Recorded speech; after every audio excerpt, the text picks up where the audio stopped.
오늘 하나님이 주시는 하나님 말씀 함께 보겠습니다. 이사야서 43장 18절 19절 다 하는 말씀 우리 크게 함께 같이 읽겠습니다. 시작. 너희는 이전 일을 기억하지 말며 옛날 일을 생각하지 말라. 보라, 내가 새 일을 행하리니 이제 나타날 것이라. 너희가 그것을 알지 못하느냐? 반드시 내가 광야의 길을 사막의 강을 내리니. 아멘. 말씀의 제목은 같이 읽습니다. 시작. 예비된 하나님의 새 일은 있다 라는 이 제목으로 오늘 이 아침에 같이 말씀이 은혜 나눌 때 여러분들이 각각 하나님이 여러분들에게 들려주신 주의 음성이 있기를 주의 이름으로 축원합니다.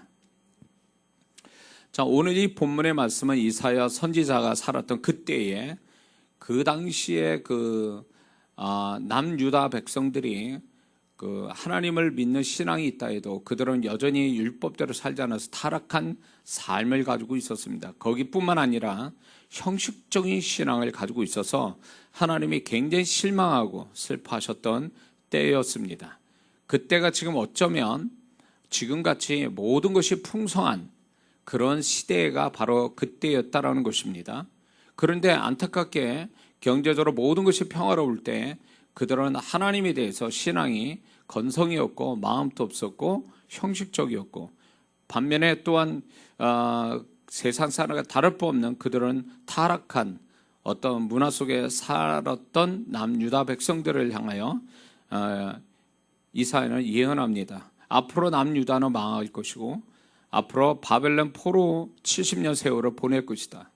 그리고 그로 인하여 그 70년 포로 생활할 때 그들이 자기 땅으로 돌아갈 수 없다고 생각하고 자포자기 상태로 살아갈 그때에 하나님께서 그들에게 제2의 출애굽 역사를 일으키셔서 자기 고향으로 돌아가도록 하나님이 새 일을 행하신다고 선포한 말씀입니다. 그러므로 그 당시에 남유다 백성들은 이 말씀이 너무 어렴풋 이렇게 앞으로 오랜 시간 지나간 다음에 그 일이 생길 것이기 때문에 그들은 이 말씀을 귀담아 듣지 않았습니다. 그리고 결국 하나님의 말씀한 대로 그 일이 벌어지게 됐습니다. 근데 그 남유다 백성이 자기 힘으로 어떻게 할 수 없는 포로 생활했을 때 하나님은 결국 하나님이 택한 백성들을 결국은 이제 그들을 다시금 하나님의 땅에 돌아오게 하고 하나님의 백성답게 살게 만드시는 새 일을 행할 거라고 희망적인 메시지를 전하고 있습니다. 이사야를 통해서. 그렇다면 하나님이 행하신다는 새 일은 과연 무엇을 얘기할까요? 두 가지인데, 그 첫 번째는 과거에는 볼 수 없었던 하나님께서 새롭게 나타나시는 일을 말한다는 것입니다. 그때 당시에 이제 결국 남유다도 망하고 아수르도 망하고, 그때 초강국이 아수르 걸고 이제 결국 바벨론에 이제 그 시대가 왔는데, 그 바벨론도 결국 바사에 의해서 또 무너지게 됩니다. 그럴 때 그 바사왕 고레스에 의해서, 그 고레스가 특별한 하나님의 은혜를 입은 사람인데, 그 사람에 의해서 이제 이스라엘 백성 일부가 이스라엘 땅으로 다시 돌아오는 극적인 사건이 생깁니다. 이것이 이제 세일의 하나의 역사적으로 세일이었는데, 애굽의 그 유산 사건이 이스라엘 백성이 애굽에서 종살이 하다가 그들이 이제 가나안 땅으로 갈 때에 바로가 10가지 재앙을 하나님이 내려야 비로소 이제 어쩔 수 없이 이스라엘 백성 내놓은 것과 다르고, 이제 이 고레스, 바사왕 고레스는 자원해서 이렇게 이스라엘 백성들을 이제 자기 땅으로 돌아가게 만들어주는 새 일을 하나님이 행하시게 된 거죠. 두 번째는 이 하나님의 새 일이라는 것은 사람은 할 수 없고 하나님만이 하실 수 있는 길도 없는 광야의 길을 내시고 물 없는 사막에서 강을 만드시는 기적 같은 일을 말하고 있습니다. 새 일은 이 두 가지 의미의 새 일을 하나님이 그들이 바벨론 포로 생활의 절망 가운데 있을 때에 행하신다고 이사야를 통해서 예언하고 있는 것입니다. 우리도 지금 이 코로나로 인해서 과거에 경험하지 못한 일들을 경험하며 코로나에 우리 전 세계의 사람들이 잡혀 있습니다. 그래서 이 코로나로 인해서 허무하게 수많은 사람이 죽어가고 있고 어쩔 수 없이 과거와 다른 고통스러운 생활 패턴을 가질 수밖에 없습니다. 이런 모습을 통해서 코로나 앞에서 인간이 얼마나 무력한 존재고 그동안 인간이 얼마나 교만했는가를 또한 알 수가 있습니다. 그래서 이 코로나의 어떤 긍정성을 보면 사람들이 많이 겸손해졌다는 거와 또 과거만큼의 이 코로나 이전보다 많이 거룩해졌다라는 긍정성은 있습니다.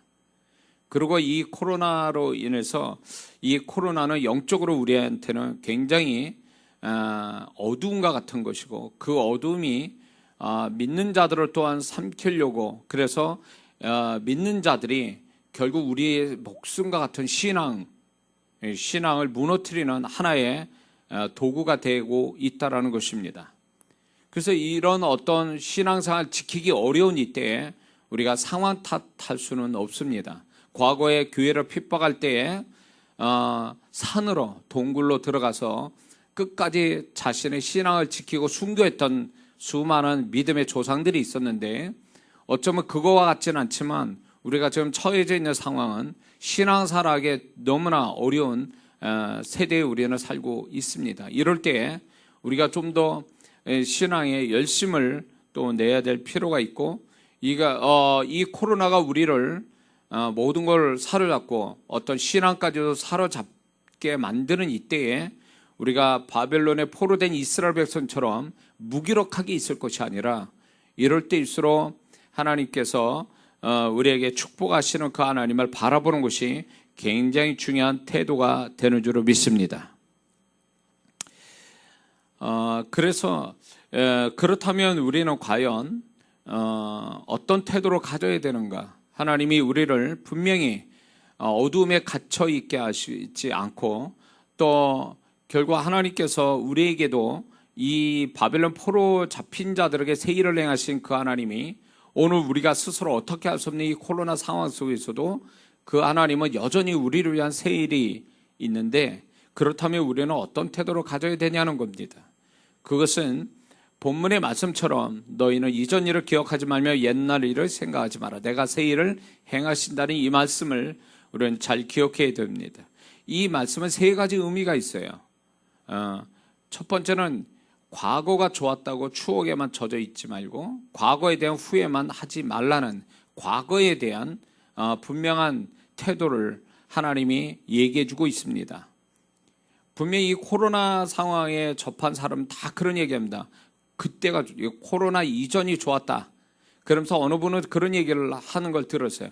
그 코로나 이전의 일상이라는 게 얼마나 소중한지를 다시 한번 깨닫게 됐다 이런 얘기를 합니다.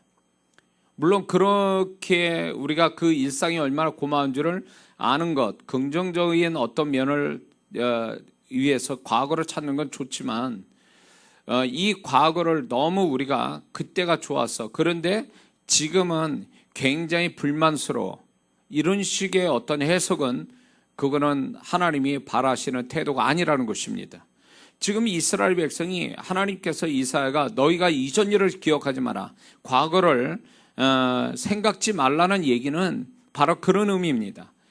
포로 생활 이전에 우리가 이스라엘 땅에서 우리 자기 땅에서 살았던 때가 얼마나 좋았는가 이런 생각 또 우리가 그렇게 이렇게 포로 잡혀서 이렇게 살 수밖에 없는 그런 후회 자기들의 잘못된 태도에 후회하는 이렇게는 하지 말라는 것입니다. 하나님께서는 우리를 과거를 생각하실 때는 분명히 이걸 기억하라고 말씀합니다. 내가 너희에게 과거에 어떻게 했는가를 그것만 기억하라는 겁니다. 그러므로 그리스도인의 과거에 대한 어떤 해석은 이런 겁니다. 돌이켜볼 때에 하나님이 과거에 나를 어떻게 도우시고 은혜를 베푸는가 이걸 보면서 지금의 현재의 어려움과 고통을 오히려 과거에 행하신 그 하나님을 바라보며 소망하며 기뻐하며 오히려 더 감사하고 견디는 것 그런 차원에서 과거를 보라고 하나님 말씀하고 계세요. 그 외에 인간적인 어떤 후회나 어떤 아쉬움을 가지고 자꾸 과거로 돌아보는 것은 결코 옳지 못하다. 뿐만 아니라 현재의 상황에 불만을 가지고 또 불가항력적인 어떤 상황에 대해서 낙심하는 것, 이것도 믿는 자의 태도는 아니라는 것입니다. 이 본문의 말씀에서 하나님이 강조하는 것은, 이사야 선지자 통해서 강조하는 것은 미래에 초점을 두고 있다는 것입니다. 앞으로 올 시간에 하나님이 과거보다 더 나은 새 일을 행하실 것을 믿음으로 기대하고 바라보는 이런 태도를 하나님이 강조하고 있다는 걸 잊지 말아야 됩니다. 이것은 믿는 자의 어떤 믿는 자가 가져야 할 모습이라는 것입니다. 예수 믿는 사람은 그 시제로 볼 때, 과거, 현재, 미래로 볼 때에 어디에다 더 많은 집중을 해야 되는가? 과거, 현재, 미래를 100으로 볼 때에 우리는 과연 미래는 얼마 정도를 할애를 해야 되는가 할 때에 제 생각을 볼 때는 그 한 70%는 미래에 초점을 두고 살아야 되는 것이 믿는 자의 태도인 줄 믿습니다. 그리고 나머지 한 20, 30%는 현재에 열중하는 것, 그것이 굉장히 중요하다고 보는 것입니다. 왜냐하면 우리는 하나님도 그렇고 우리도 미래지향적인 존재로 하나님이 만드셨기 때문에 우리는 미래가 더 중요하게 여기고 미래를 위해서 준비하는 삶을 사는 것이 지혜로운 삶이고, 하나님은 그거를 원하고 계시고 그렇게 사는 자를 하나님께서 계시하시고 능력 주시고 그런 상황으로 또 이끌어 가신다는 걸 우리는 잊지 말아야 될 줄 믿습니다. 시편 37편 9절을 보니까 대저 행악하는 자는 끊어질 것이나 여호와를 기대하는 자는 땅을 차지하리로다. 땅, 이 땅은 축복의 상징을 의미하는 것입니다. 분명히 이렇게 말씀합니다. 그래서 여호와를 기대하는 것은 복을 받게 될 것이다. 예수 믿는 우리는 죽음이라는 비극 뒤에도 천국이라는 해피엔딩이 있는 사람들입니다. 하나님은 믿는 자의 어떤 일에도 절대로 끝을 비극으로 끝내시는 분은 아니라는 것입니다. 하나님의 택한 자들에게는 설사 과정에 어려움이 있을 수는 있어도 끝은 반드시 해피엔딩으로 끝내시는 분이 바로 우리 하나님인 줄을 믿습니다. 그러므로 하나님이 영광 받으시고 우리에게 축복이 되는 해피엔딩이 오지 않았다면 그건 아직 끝난 것이 아니라는 걸 의미하는 것입니다. 하나님이 아직 끝내신 것이 아니란 뜻입니다. 그러므로 예수 믿는 사람들이 자신의 어떤 삶의 어떤 문제든 간에 그것이 하나님이 끝내는 영광 받으시고 끝내는 내게 축복이 되는 이 해피엔딩이 오지 않았다면 그건 아직 안 끝난 거, 만약에 끝이 그런 식으로 끝났다면 하나님이 원하는 결과를 가져온 게 아니라는 걸 의미하는 것입니다. 하나님은 우리가 아무리 징계를 받을 만큼 잘못됐다 할지라도 이사야의 말씀을 통해서 이사야는 결국은 이사야서를 보면 이스라엘 백성들이 잘못된 것에 대해서 하나님이 징계를 하시지만 결국은 그들에게 소망을 주십니다. 궁극적으로 더 나아가서 메시아에 대한 어떤 하나님의 메시아에 대한 그들에게 소망을 주고 계시는 거죠. 이사야서의 말씀 보면 그처럼 하나님은 우리가 잘못돼도 결국은 끝을 아름답게 축복되게 만들어 주시는 그 하나님이기 때문에 우리는 지금만 보는 게 아니라 장래에 더 하나님께서 이런 모든 걸 합력하여 우리에게 선이 되게 하시고 하나님 영광 받으시는 그 해피엔딩을 우리는 바라보고 기대하고 기다리는 것, 이게 진정한 지금 살아가는 우리 그리스도인의 모습이 되어야 될 줄 믿습니다. 그럼 어느 때 하나님이 새 일을 우리에게 오게 하시는가? 어느 때에? 그래서 이제 성경 속의 인물을 통해서 우리는 하나님의 새 일이 언제 오는가를 좀 살펴보려고 합니다. 먼저 요셉과 다윗의 경우를 좀 보려고 합니다. 요셉과 다윗의 경우를 볼 때 이 두 사람에게 새 일은 공통된 점이 있는데 안 되고 어려운 상황 속에 예비된 하나님의 새 일이 온다라는 것입니다. 안 되고 어려운 그 상황 속에서. 그래서 하나님이 택한 자들의 안 되고 어려운 상황은 곧 하나님이 새 일을 행하시기에 좋은 때라는 걸 잊지 말아야 될 줄 믿습니다. 요셉이 노예로 전락됐을 때 하나님의 새 일이 그들에게 이 요셉에게 나타났는데 그게 뭐냐면 과거에 없었던 하나님과 함께 하심, 그리고 과거에 없었던 하나님의 형통하심, 과거에 없었던 영적인 은사, 꿈꾸는 은사, 과거에 없었던 최고층의 사람을 만나고 신뢰를 받는 것, 이건 그 요셉의 어떤 하나님의 세일이었습니다. 근데 그 세일은 편안하고 즐겁고 좋은 곳에서 일어난 게 아니라 가장 최악된 상황 속에서 하나님의 세일을 요셉에게 주셨다는 것이, 이것이 곧 우리를 향하신 어떤 하나님의 메시지라는 걸 잊지 말아야 됩니다. 뿐만 아니라 다윗 같은 경우로 볼 때 어처구니없이 사울 왕이 쫓기고 다닐 때에, 사울 왕이 쫓길 때에 하나님께서는 그 사울 왕의 아들 요나단이 다윗을 좋아하게 만들고 또 좋아하고 또 요나단의 도움을 받음으로 그가 위기를 이렇게 모면하는 장면들이 곳곳에 나옵니다. 뿐만 아니라 다윗은 사울에 쫓겨서 적국인 블레셋 땅에 들어갑니다. 가드와 아기스의 블레셋 땅에 들어가서 미친 짓 해야만이 거기서도 살아남을 것 같아서 미친 짓을 합니다. 그러나 나중에 그의 아는 사람으로 인해서 신분이 드러나고, 그래서 다시금 도망와서 그가 이스라엘 땅의 아둘람의 동굴에 그가 두려움으로 있을 때에 그곳에 그 혼자 그렇게 외롭게 억울함을 당하고 피해 다니는 그런 다윗에게 400명이라는 다윗을 지지하는 사람들이 그 곁에 오므로 인해서 다윗에게 새 힘을 하나님이 주시고 계시죠.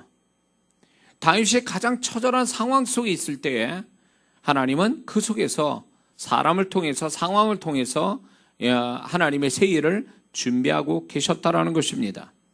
그러므로 우리가 안 되고 어려운 현실을 만날 때 그쪽만 보지 말고 그 와중에도 하나님의 은혜 베푸시는 방향을 보아야 된다는 것입니다.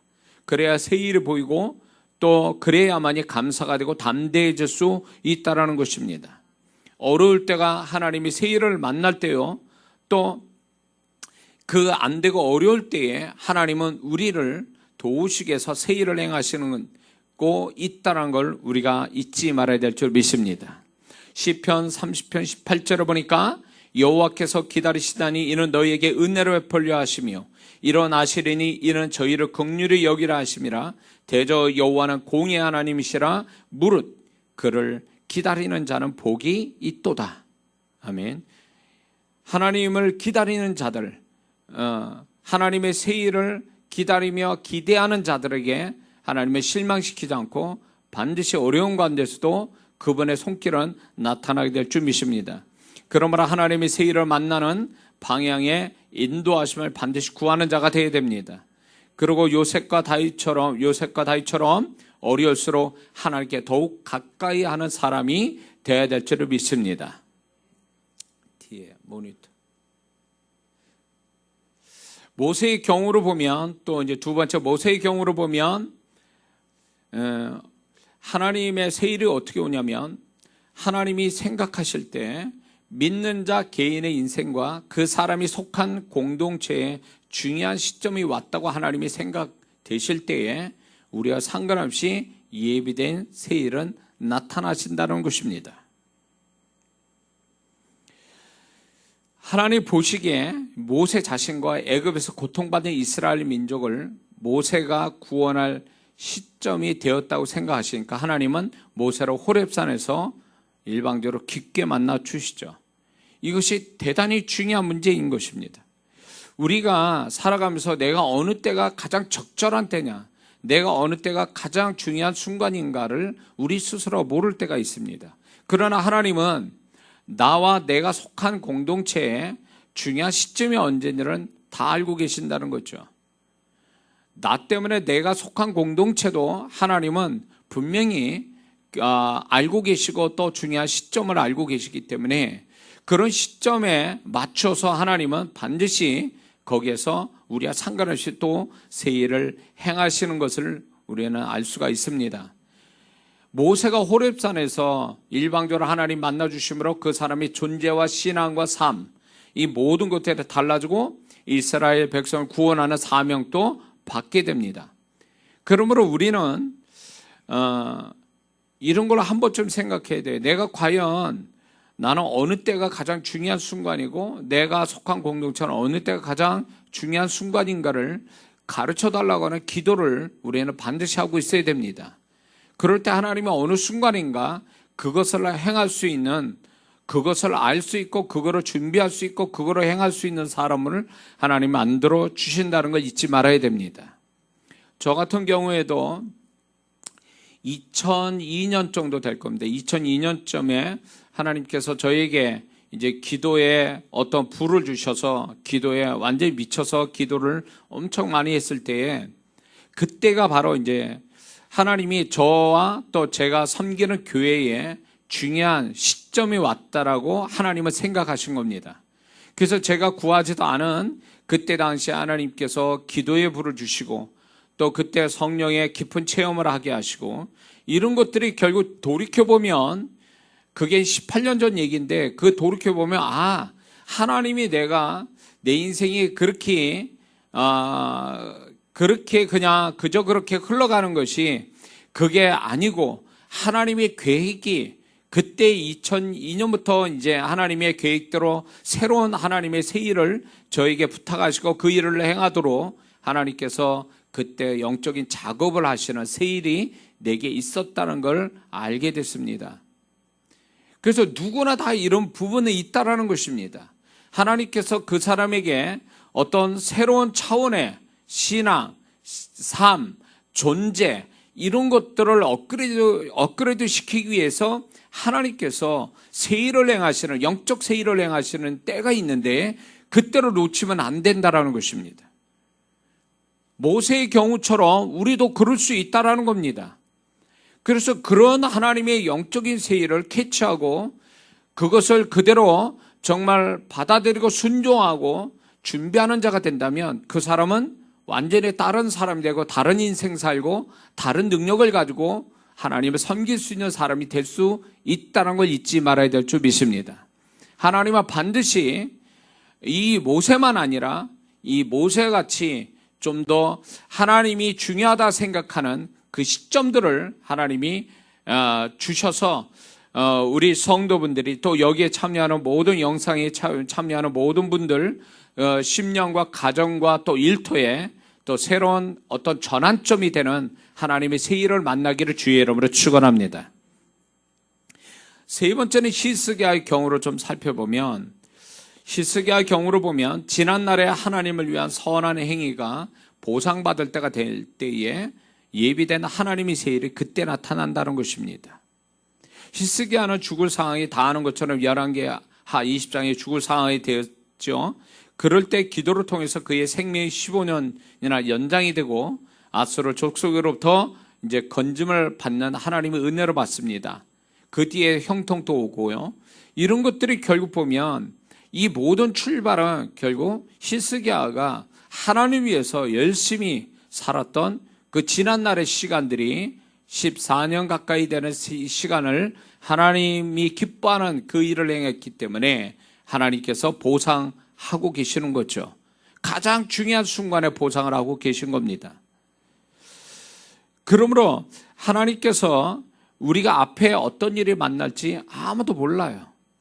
그러나 하나님께서는 분명히 장래에 내가 어떤 중요한 순간에 하나님이 나를 보상하시게 하려고 그 중요한 순간에 기도하거나 중요한 위기 때에 어떤 보상하시기 위해서 뭔가 지금 어쩌면 그 일을 하나님 기쁘게 하는 선한 행실을 하도록 인도하고 계신지도 모르는 것입니다.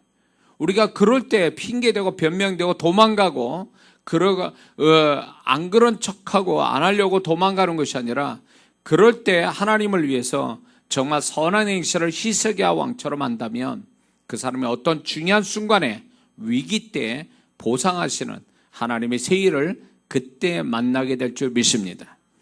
그러므로 우리의 지금의 삶에 하나님이 나를 어떻게 이끄시는지, 내가 정말 하나님이 내가 어떤 선한 행실을 갖기를 원하는지를 살펴서 행한다면 그게 헛되지 않고 언젠가는 하나님이 새 일을 만나는 계기가 되게 하실 줄을 믿습니다. 네 번째는 이제 아브라함의 경우를 좀 살펴보면 하나님이 믿는 자에게 헌신을 요구하실 때가 있습니다. 마음을 주시고 감동을 주시고 어떤 하나님이 그런 거를 요구할 때가 있을 때 아브라함처럼 하나님은 새 일을 같이 준비하신다는 것입니다. 아브라함의 이삭을 바치라고 창세기 22장에 이삭을 바치라는 하나님이 시험할 때에 하나님은 3일 후에 그 제사를 드릴 수 있는 순양을 그때 준비하고 계시죠. 그래서 그때 나온 단어가 여호와 이레죠. 준비하신 하나님. 근데 그것이 아브라함에만 있는 것이 아니라 우리가 뭔가 하나님이 나한테 뭐 부담으로 주시든 근심으로 주시든 감동을 주시든 자원하는 마음 주시든 아니면 어떤 식이든 직분 때문에 어떤 상황 때문에 주를 위해서 헌신할 수 있는 그럴 때에 그 일을 행한다면 하나님이 왜 그 일을 하셨는지를 새 일로 분명히 말씀해 주신 줄 믿습니다. 과거에 이제 제가 어렸을 때 우리의 어렸을 때 부모님하고 같이 살 때 우리 아버님이나 우리 어머님이 제가 장남이었기 때문에 특별히 저한테 뭐 일을 시키세요. 과거에 없었던 일을 이렇게 시킵니다. 또 조금 좀 이렇게 큰 일을 시키거나 동생들이 못하는 일들을 이제 특별한 일을 시킬 때가 있어요. 그러면 그때 당시 이제 투덜투덜하면서 할 때도 있고 또 이제 제가 기쁘게 그 일을 또 이렇게 할 때가 있습니다. 그러면 반드시 뒤에 가서 우리 어머니나 우리 아버님이 용돈을 주셨던 기억이 있어요. 그래서 이제 하나의 그것이 나중에 이제 묵시적으로 뭔가 우리 아버님이나 우리 어머니 저한테 장남으로서 뭔가를 일을 하라고 부탁하거나 명령하면 이제 공식처럼 뒤에 가서 용돈이 생기는구나. 이것 때문에 이제 불평하지 않고 열심히 했던 기억이 납니다. 그래서 그걸 보면서 제가 하나님께서 뭔가 하나님이 나한테 특별하게 부탁하시는 것들이 있다. 뭔가 요구하시고 명령을 하셨다면 그거는 반드시 하나님이 뒤에 나를 위한 어떤 새 일도 같이 준비하셨다라는 것이 그게 정답이고 또 그렇게 하나님은 우리 것을 빼앗아가는 분이 아니라 우리 것을 요구하시면서 정말 내가 정말 하나님 위해서 헌신할 수 있는 그런 신앙을 가졌는가 테스트할 때에 내가 기꺼이 감당하면 하나님은 그런 신앙의 아브라함처럼 테스트에 합격해서 여호와 이레를 주시는 또 예비된 새 일을 주시는 하나님을 만나게 될 줄을 믿습니다. 뿐만 아니라 이제 다섯 번째 보면 이제 엘리야 경우로 좀 보면 엘리야를 우리가 다 아는 것처럼 엘리야 갈매산에 그 제사를 드리는 장면을 다 알 겁니다. 그것으로 인해서 우리가 알 수 있는 것은 집중력이 있는 예배를 드릴 때 하나님의 예비된 새 일을 반드시 만나게 된다는 것입니다. 엘리야가 목숨을 건 제사를 드리지 않습니까? 그럴 때 하나님이 위에서부터 불이 내려서 그 제사를 받으시고 엘리야가 기도했을 때 7번 기도했을 때 3년만 동안 오지 않았던 그 가뭄이 드는 이스라엘 땅에 비가 오기 시작합니다.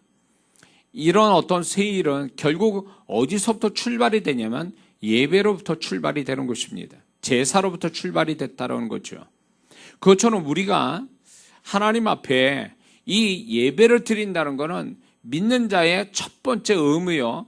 또 그것이 첫 번째 또 축복을 받는 비결이라는 것입니다.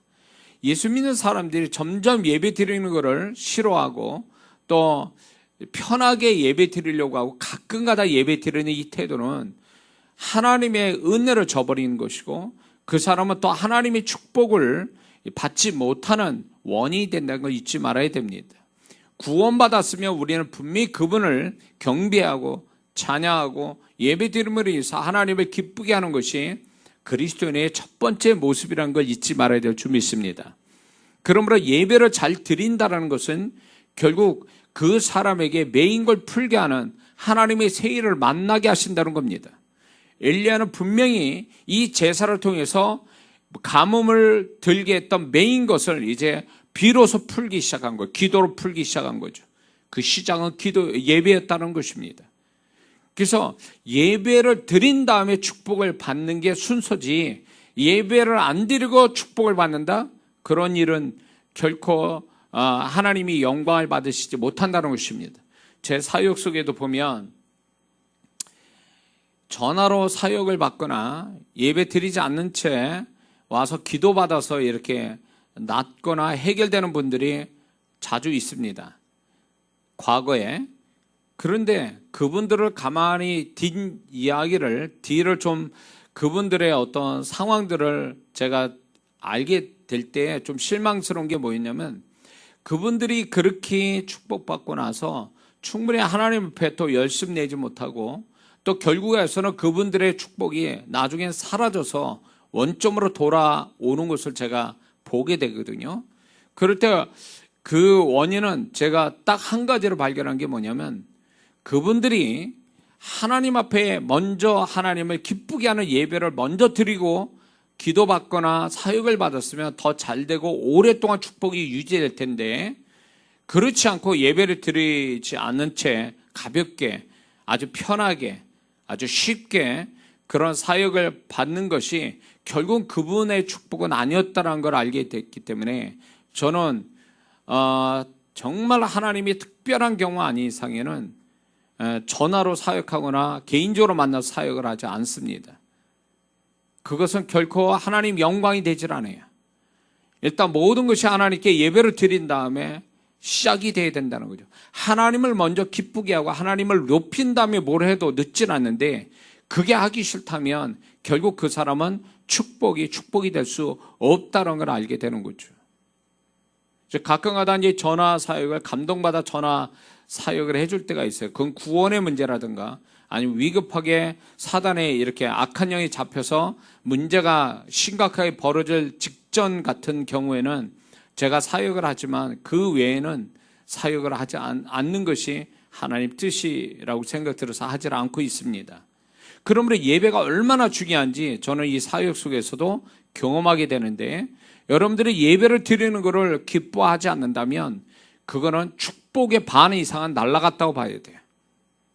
예배 드리기를 기뻐해야 돼요. 마지막 때는 사람들이 점점 이제 그 하나님 앞에 나오는, 하나님의 임재하시는 현장에 나오는 걸 싫어하고 게을리한다는 것입니다.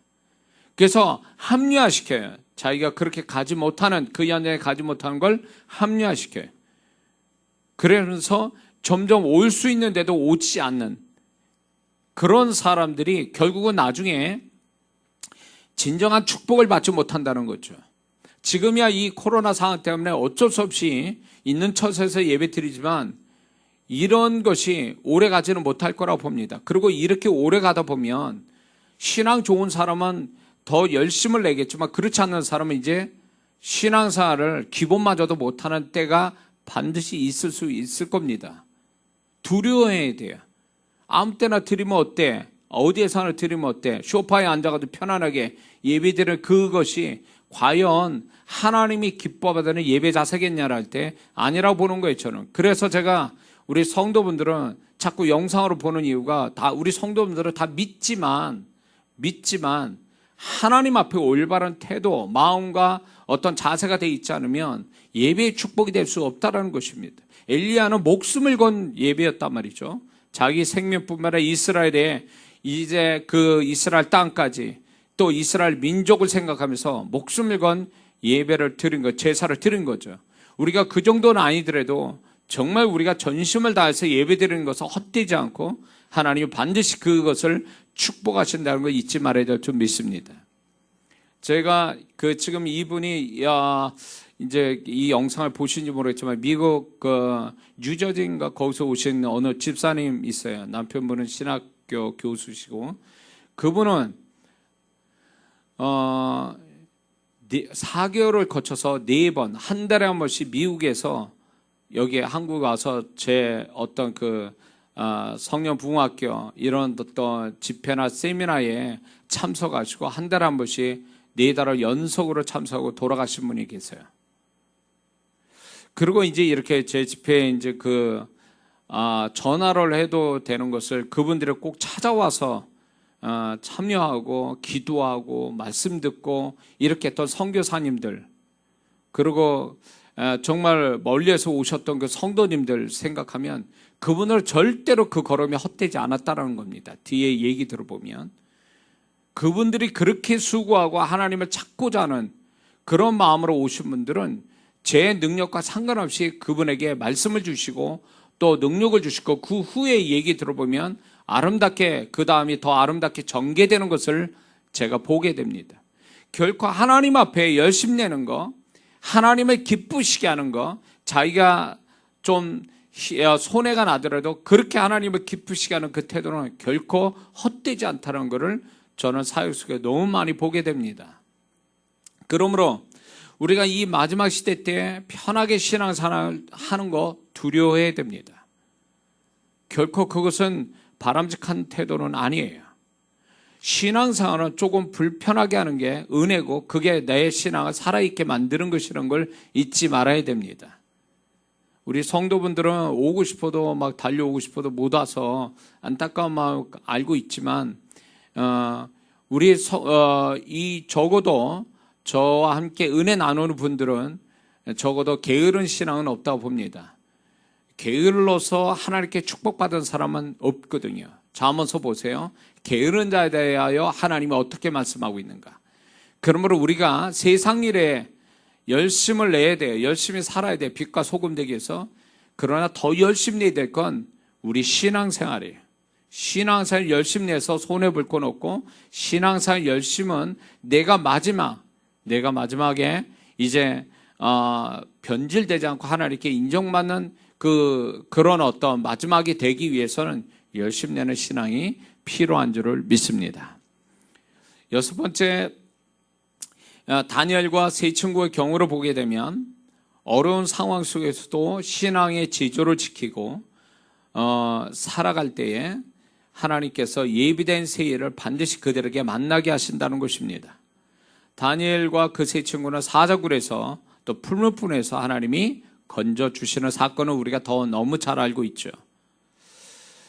그때 당시에 다니엘이나 세 친구는 신앙생활 지키기 어려웠던 핍박받고 목숨을 내놔야 되는 상황 속에 그들이 있었습니다. 그러나 그들이 그런 속에서도 자기 신앙을 손해보더라도 끝까지 그 신앙을 지키겠다라는 그 태도가 결국 하나님의 기적 같은 세일을 겸하게 만드는 것이죠. 어쩌면 우리가 지금 이 코로나 이 상황도 우리에게 어쩌면 다니엘과 세 친구 같은 신앙의 어떤 새로운 핍박, 새로운 어떤 도전, 새로운 테스트를 받는 기간이 되고 있다고 저는 봅니다. 그럴 때 우리가 다니엘과 그 세 친구 같이 믿지 않는 사람에게도 인정받을 만큼의 정말 열심을 내고 또 그리고 손해보더라도 신앙만은 지키겠다라는 태도로 갖게 된다면 그 신앙을 하나님께서 인정하실 때에 광야의 길을 내시고 사막에 강을 내시는 하나님의 손길을 반드시 보게 될 줄을 믿습니다. 일곱 번째, 요나의 경우로 보면 요나는 회개할 때 예비된 하나님의 세일을 만나게 됩니다. 그가 하나님이 가라는 길을 가지 않고 불순종할 때에 그가 물고기 뱃속에 들어가게 되죠. 그러나 그 물고기 뱃속에서 회개할 때 하나님은 그 물고기 뱃속에서 그를 나오게 하셨습니다. 어려울수록 우리는 회개를 잘해야 됩니다. 우리가 뭔가 상황이 어려워졌다는 얘기는 분명히 하나님 앞에 잘못하고 있는 부분이 있음을 얘기하는 것입니다. 이스라엘 역사가 구약의 역사가 그렇습니다. 그 이스라엘이 이방 족속으로부터 어려움을 당하는 모든 자연재해나 이방 족속의 위험은 결국 무엇하고 연결되어 있냐면 그들이 하나님 앞에 분명히 잘못되어 있는 불신앙이고 불순종하고 있는 하나님 앞에 회개할 거리가 있음을 얘기하고 있습니다. 그러므로 우리가 이 코로나 상황이 믿는 자 책임은 아니에요. 우리가 코로나를 퍼뜨리는 건 아니지만 믿는 자들이 이런 위기가 오게 된 이런 것들에 대해서 우리 스스로가 잘못된 거로 회개한다면 우리의 회개가 이 땅을 하나님이 다시 한번 은혜로 베푸시는 계기가 될 수 있는 줄 믿습니다. 그러므로 우리가 상황 탓 어떤 상황 탓할 것이 아니라 우리가 이럴 때일수록 우리가 더욱더 하나님 앞에 이런 어려움을 허락하신 하나님, 그럴 때 이 어려움 속에서 분명히 뭔가 우리에게 크게 우리를 회개케 하시는 하나님의 메시지를 듣고 뭔가 잘못된 걸 하나님 앞에 고치고 하나님이 바라시는 대로 상태로 돌아가기를 우리가 힘쓴다면 우리 때문이라도 하나님은 반드시 우리의 이 땅을 새롭게 하실 줄로 믿습니다. 바울, 사명받은 바울한 사람 통해서 276명이 유라 굴라라는 광풍에 죽을 수밖에 없는 그때에 바울한 사람 때문에 276명이 사는 역사가 일어납니다. 사명받은 바울의 한 사람이 예수. 소돔과 고모라 성에는 그때 당시 3,000명 정도가 살았다고 그래요. 근데 하나님은 의인 10명이 10명까지도 3,000명을 감당할 수 있는 의인 10명 때문에 사는 역사를 허락했습니다. 그러면 의인 한 사람이 300명 죄인을 감당할 수 있는 거라고 말씀하는 거죠.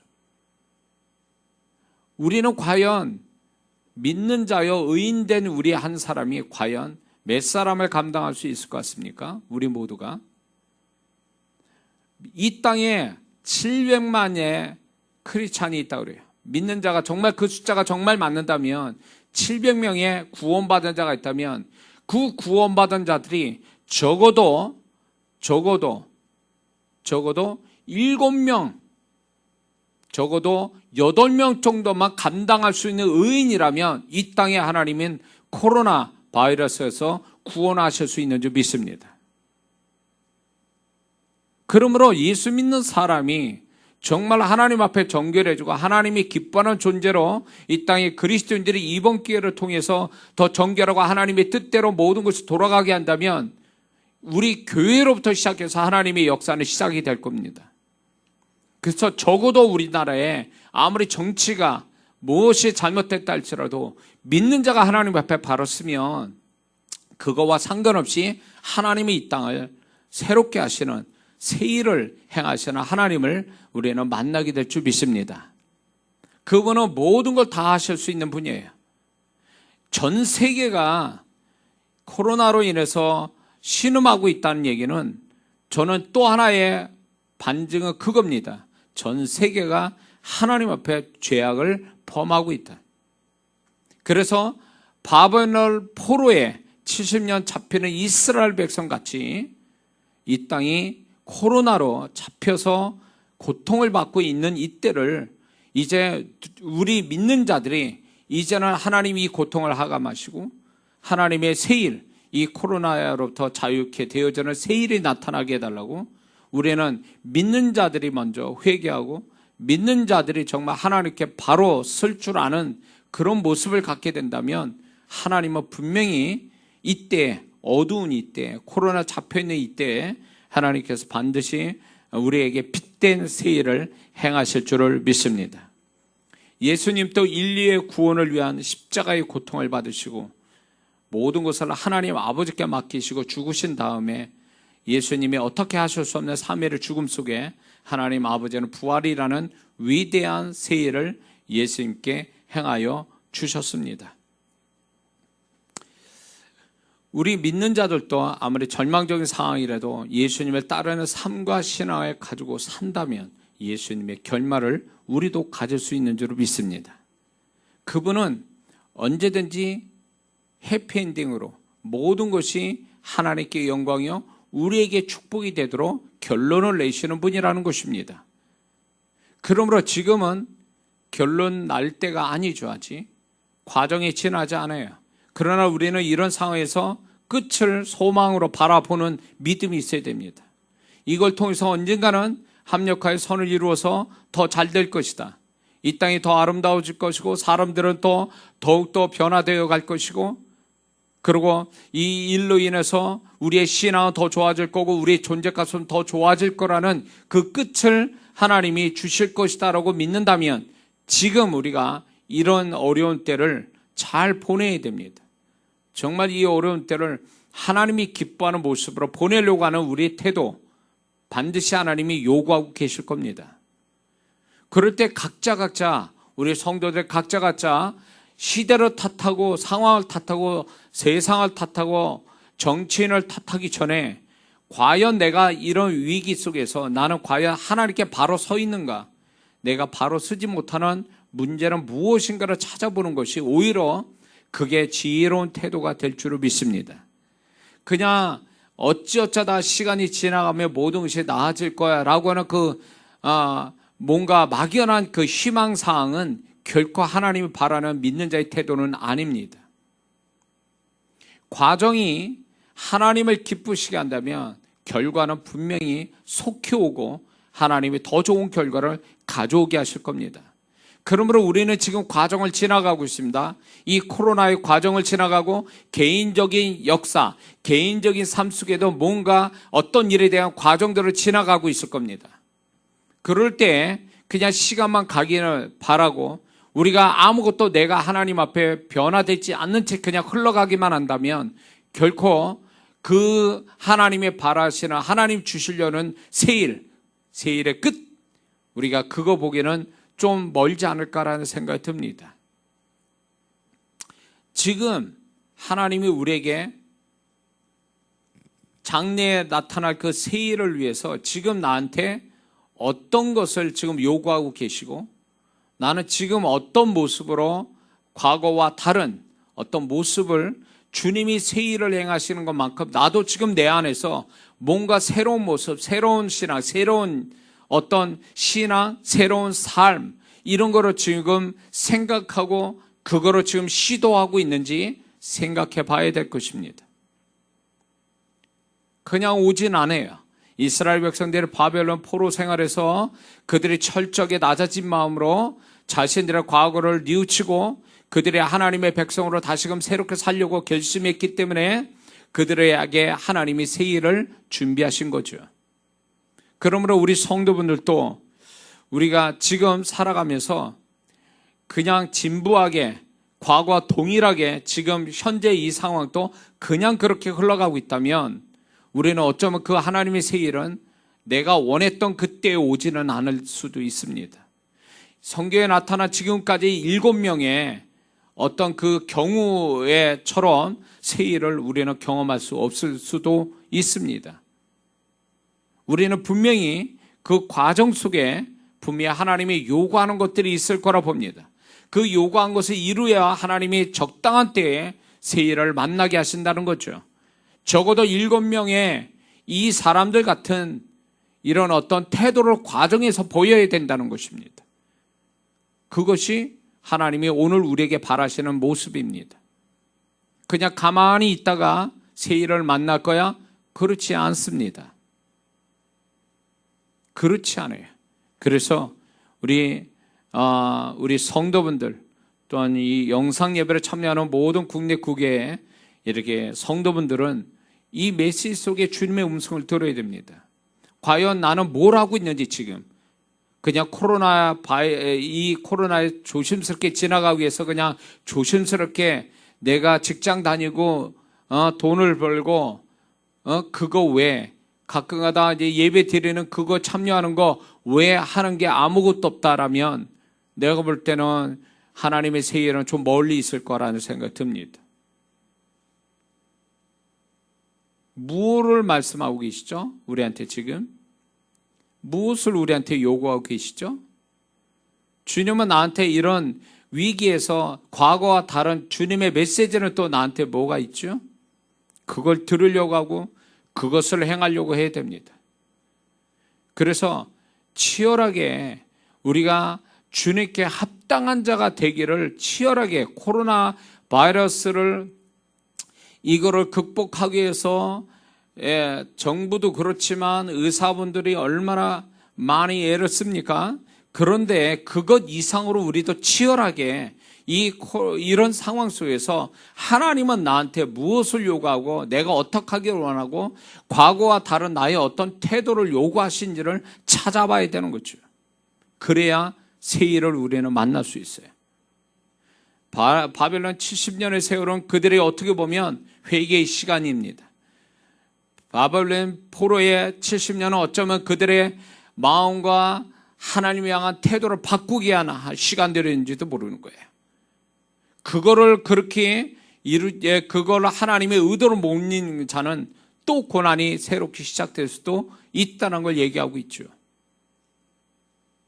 그러므로 우리가 지금부터라도 그냥 세상 살아가는 데만 초점을 두고 그쪽으로만 생각할 것이 아니라 하나님 앞에 서 있는 내 모습, 하나님의 바라신 이때에 바라시는 내 모습, 나의 어떤 신앙, 이런 모든 걸 점검해서 다시 한번 새롭게 만드는 그런 스스로 그렇게 만드는 사람이 된다면 이런 속에서 하나님이 영광 받으시고 또 그 사람을 위한 새 일은 반드시 그 사람이 경험돼서 이 어려운 속에서도 간증하게 될 줄을 믿습니다. 이런 성도가 되시기를 주의 이름으로 축원합니다. 기도합니다.